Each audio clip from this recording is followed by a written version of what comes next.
ಇದೆ ಮಕ್ಕಳೇ, ನಮ್ದು ಅರೆಬೋನಹಳ್ಳಿ ಸರ್. ಬಳ್ಳಾಕೆರೆ ಏರಿ ಮೇಲೆ ಬರ್ಬೇಕಾದ್ರೆ ನನ್ನ ಬೈಕ್ನ ಹಿಂದೆ ಒಬ್ಬ ಕೂತಿದ್ದ, ನಮ್ಮೂರ್ನನು ರವಿ ಅಂತ.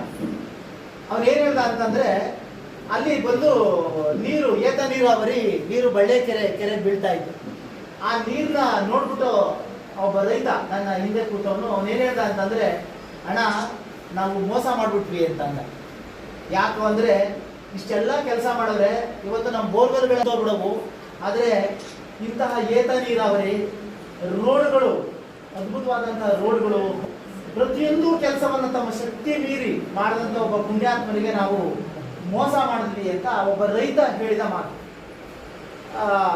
ಆ ಥರ ಅಭಿವೃದ್ಧಿ ಕೆಲಸಗಳನ್ನ ಅತ್ಯಂತ ಸಂಕಲ್ಪ ಶಕ್ತಿಯಿಂದ ಮಾಡಿದಂಥವರು ನಮ್ಮ ಕೇರ್ಪೇಟೆ ಕ್ಷೇತ್ರದ ಮಾಜಿ ಸಚಿವರಾದಂತಹ ಪ್ರೀತಿಯ ನಾರಾಯಣಗೌಡರು.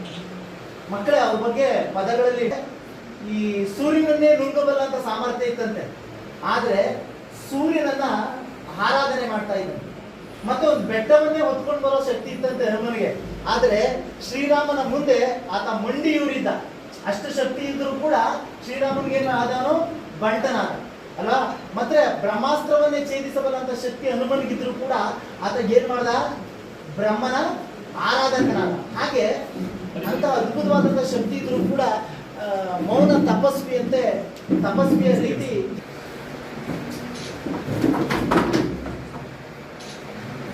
ಈ ಕಡೆ ನೋಡಿ ಮೋಹನ್.